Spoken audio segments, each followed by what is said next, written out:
Hey guys, it's time for another keep or cull video, and we have a good stack. So how we've been doing these videos lately is we have a stack of games that have been on our shelf of opportunity that we play, and we decide here if we want to keep or cull them. And then also have a stack of games where we're just going to cull. We need some space on our shelves. So let's get right into it. Let's start with the keep or cull segment. Alright, so what we got first? Alright, we'll start with a small one. This is a two-player game called Match of the Century. Alright, well, before we talk about it, let's give our opinions. Ready, set, go! Ooh, yes. You wanted to keep it? Yeah. Okay, so this is a really good game, and I'm not good at these games because you're like these little mind, like tug-of-war two-player games, and I get frustrated, but I still like them. I don't get myself as a gamer. Yeah, it's very strange. But this is a fantastic game. A two-player game about a famous chess match, right? Yep. It's surrounded by a chess match. It has nothing to do with chess, the game itself, but it's more to do with some of the battles that are going on around this chess match that happened a long time ago, I think back in the 70s. Yeah, but you're playing a tactical card game. So you're playing down cards, and you're trying to win these different arenas, and it's like a tug-of-war. The first person to get their king on the center right wins. Yeah. So it is definitely up your alley. Yeah. We had to get this game. I mean, chess theme and two-player game. I mean, I knew this was going to be a hit. Yeah, so. and I always like these tug-of-war type mechanisms, so that one's a winner for me. For sure. Keep it. It is a very good game. Definitely recommend it. Okay. They're on your side. Let's go. We're going all the way through these. Yes. Okay, very good. So next is Dice Realms. You didn't play this one, did you? I did not play this. So am I? Okay, so you're am guessing. I choosing it for myself or guessing for you? Okay. No, you're not choosing for yourself. Right. You didn't play it. You gotta guess what I'm gonna choose. Okay. I'm guessing what you're gonna choose. Okay. Yes. Ready, set, go. Well, are you just saying that just to be contrary? No. I think you had mentioned after you played it that it wasn't necessarily what you expected. Or was I confusing that with a different game? Maybe. No, maybe. I think the guys I played it with weren't as into it as I was. So they made it not as fun. Maybe.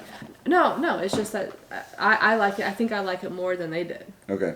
No, I definitely like this game. It's like a dice building game, and it gives you some Dominion feels, but with dice, kind of like just in the world, and so you're literally customizing dice. So you're like out of these dice trays, you're getting new dice faces, and you're putting them on your dice, and you can do upgrades, and you're getting more dice, and you're rolling them, and it's a lot of fun.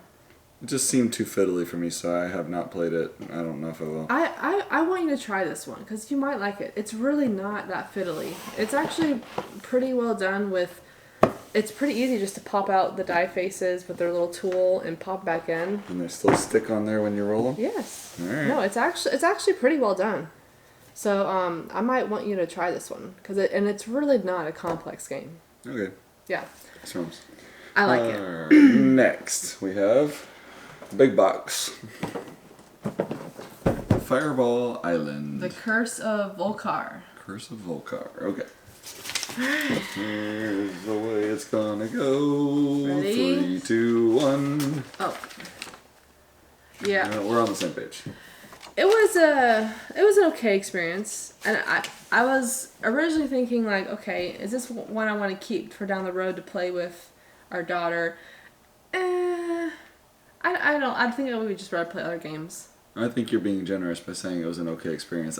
I really could have done without, for sure. Yeah, so basically you're playing cards to race across the island, and you're trying to collect treasures and stuff, and then you're going to be like trying to blast fireballs and trying to knock things down and such. I mean, it's a cool idea. I didn't like the gameplay a whole lot. So, And it's Bye-bye. and it takes up so much space. Like this is valuable shelf space. Yeah. So it has to go because we need more shelf space. Cull. Okay, what's All right, next? Moving on.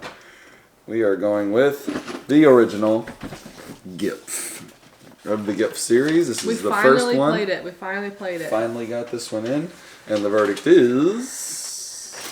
I want to do this, but I know we has to be this. I will not let her. Because, and this was also my brother's like abstract collection. So. This one. So if I rank the GIF games, I always put Yench up top because it's just. Well, we still haven't played all of them. We haven't played all of them. Out of the ones you played. This one sits real close to Link in number 2 or 3. Those two might switch.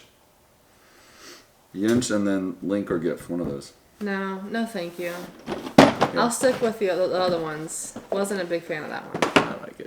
I like it a lot. All right, what's next? All right, here we go. We got the Flood. This was a Kickstarter, and the production looked awesome. I was really interested in the theme, and I wanted to give this a try. This was like a newer publisher. I typically don't do that, but I wanted to give it a try. So let's see what happens. Let's see what my thoughts are. Ready, set, go. Bye-bye. Beautiful production. This one really pains my heart. This is really, really sad. Because I was really excited about this. The production looked outstanding. I mean, I got the version where you had like the Ark miniature, so you're literally building the Ark, which I did when we played.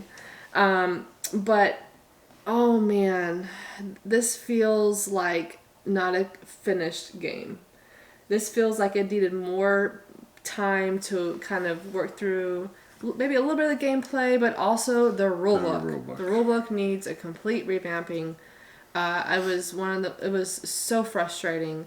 There were so many things left out, so many details, just like, did you not even think to put it in the rulebook? And like I had to go through the forums a lot, and unfortunate. Man. It looks great. It looks really good. But I'm so sad because guys, this was one I was super excited about, and like I said, it does look awesome with those miniatures and the board, everything.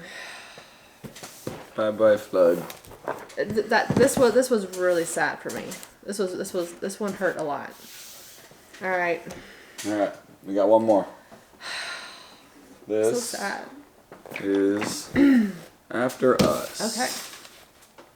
Okay. Ready? Ready? Set, go. Oh, you want to keep it too? I think I had to think about it because I hadn't seen this in the stack until just now, and I hadn't actually put this through my head yet, and I like the puzzly nature of putting things together and trying to sequence it out. So yeah. I definitely think this is something that I would certainly want to play more. Yeah, and it's not a super long game, not a super crazy, confusing game. You're gathering apes and having them work together by like putting these frames on the cards together to get the abilities. So, and then it has a little bit of a deck building type of thing where you're getting cards from the central board, but these cards have these little frames and you're trying to like connect them to activate them, and it was a good experience. Yeah, yeah, we definitely it was really this fun. one. It was really fun. Yeah, I would. Cool monkey, cool ape art. Maybe a tad bit above family weight. I don't know. It really wasn't that super complex of a game. Yeah. But good production, fun gameplay. Yeah, I enjoyed that one. All right. Oh, so we'll keep that. Okay, so that is it for the keep or pull segment. Now we just went through our shelves and did a lot of this. Games that weren't necessarily on our shelf of opportunity, just games that we may not have played in a while, or just games that we'll talk about when we get there. Yep. All right, so let's start with this one. I finally got him to part ways with this because I was the one holding onto this one. I liked this game. I still like this game. There's another game that has a similar feel to it that if we were to play that, I would play that over this one. the game is the game. Was it River of Gold? Yes, River of Gold. It's a newer release, amazing production, and I really like that game. I would play that game a million times over this one. Yeah, so it was good. This game is a fine game. It's just not one I want to really pull off the shelf and play ever. So I've been willing to cull this for a while now. She's been asking me to cull this one a number of times. Finally convinced him. I've held on to it, but because of River of Gold. I think because we played that, there's another game similar but maybe slightly better. I'll let it go. Okay, then we have this one right here, which is Peacemaker's Horrors of War. If you one of our prior videos, the mini reviews, we talked about. You didn't play this one. I talked about this one, so if you want to know more info, you can check it out. That video, but this game is just definitely not for me, so it's going to leave the collection. We need to put some over there. Okay. Okay, next one. This one is kind of like a little sad. This is a little surprising for me. Did you ever play this? Nope. Did you want to play this? Nope. Are you sure? Yeah. Okay. This is one of those that's like, I don't know. I know people love this game. It just never really jumped out at me as like one of those worker placements I'm dying to play. I have a lot of other worker placement games that I would love to play over this. I acknowledge this is a good game. I played it with Tuscany. It's a solid worker placement game. And I mean the theme is cool, the production's great, of course, it's Stonemaier Games. But I never want to play it. I want to play a lot of other worker placement games over this. And yeah, I think because we need to constantly have games leaving because we have games coming in. I'm just going to have to part ways with it, I think. Does the aesthetic have anything to do with it? I think the aesthetics does have some to do with it. Like, I mean, the board's kind of a little blah to me. I like a little bit more, like, wee, color. I don't know. It doesn't jump out at me at all, really. But, but when I played it, it's totally a solid game.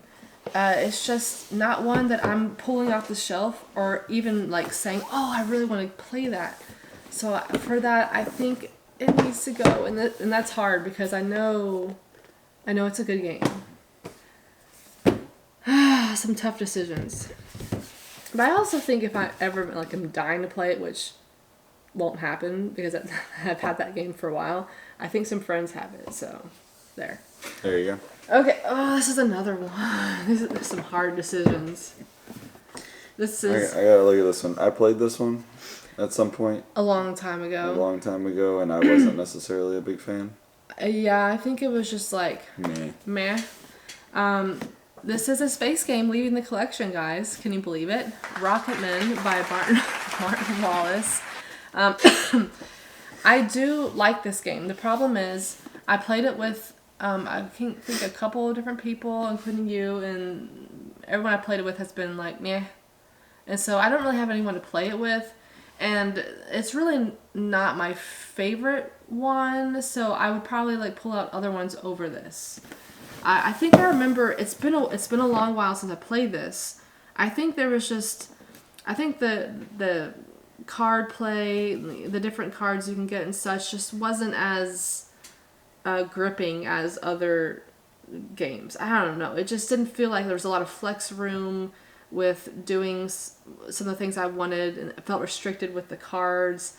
I don't know, but I love the push your luck. Remember, it's the push your luck element where you're trying to go up as far. Yeah, I don't remember anything about it.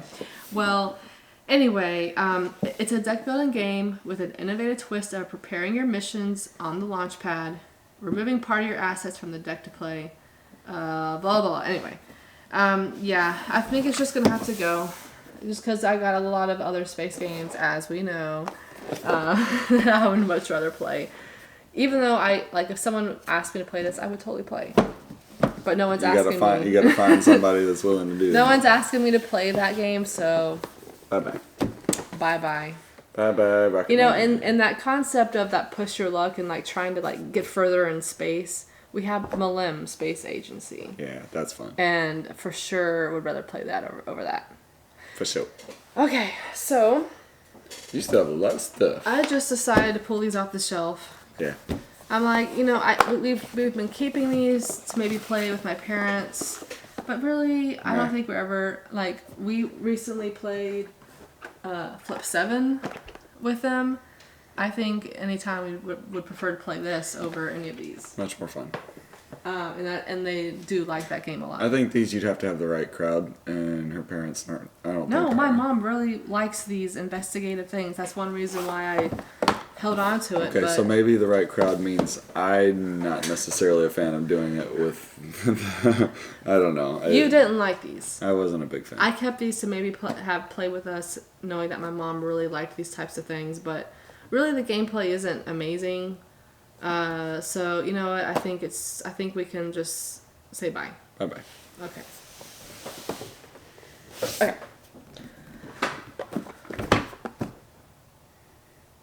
You wanted to cull this from day one.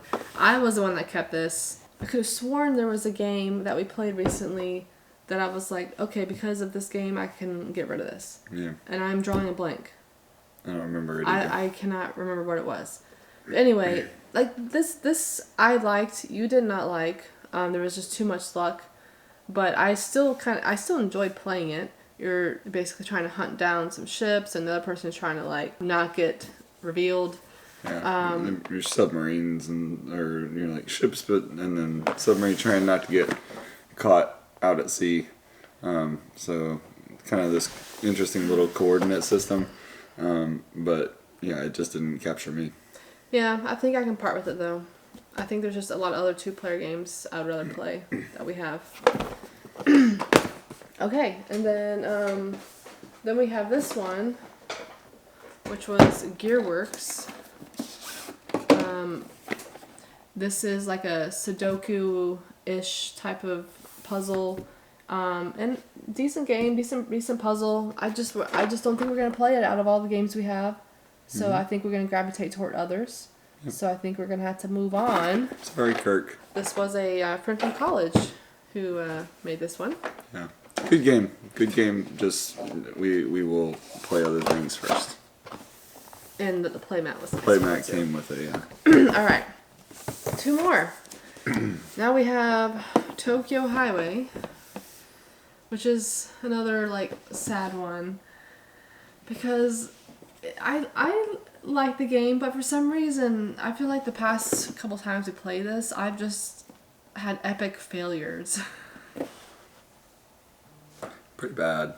Like, I don't know. I think the last time we played it, I was tired and was having a rough night, and I kept demolishing. There was no such thing as a steady hand that night.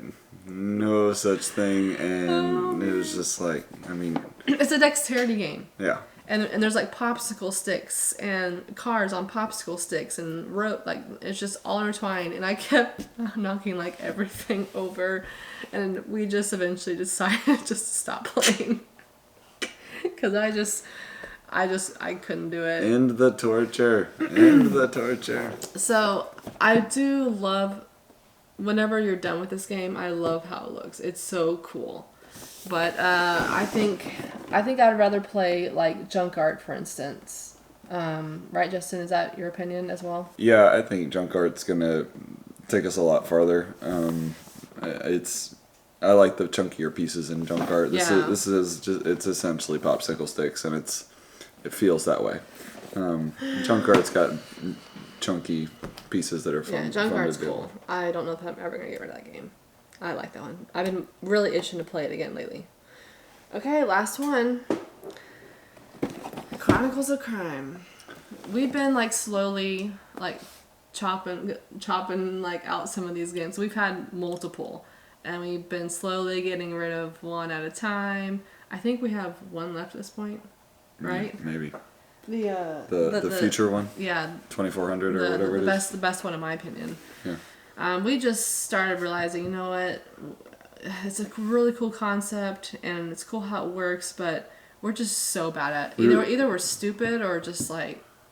We were really, really bad at it, and it took us forever to figure things out. We weren't figuring the puzzles out right or something, and we'd have to go over things and over things and over things. And it just started to be more of a hassle than fun, and so. And it's a little sad because this was like up in my top 10 at one point. Top 10? It was. Well, it's just top 50. No, I'm pretty sure this was top 10. No. And then it worked its way down in the next list, and then it's long gone in the next list. I don't think this was ever a top 10. We're gonna have to check that. You can check it. Because I am pretty sure it was. But I think we were more in love with the concept and the idea rather than the actual experience. I mean, the more we played, the more we're like, oh my gosh, we're awful. I'm done. We're done with this game. Yeah. Anyway, that is all of the games. There's a lot in this cool pile. We have lots of games to add to my collection out in the garage that is for sale or to give away or who knows what. Whatever status it is. Which games are you surprised the most about us getting rid of or keeping potentially? I do know I'm probably going to get some flack about like viticulture. Okay, I know it's a good game. It just doesn't jump out at me. There's a bunch of other ones I'd rather play. But it is kind of sad seeing it go, because it's a good game. You're not changing your mind now. No, because I had to put dice realms back on the shelf. True. So, alright guys, well, like I said, let us know which ones you're surprised about the most. We'll catch you on the next video. Adios.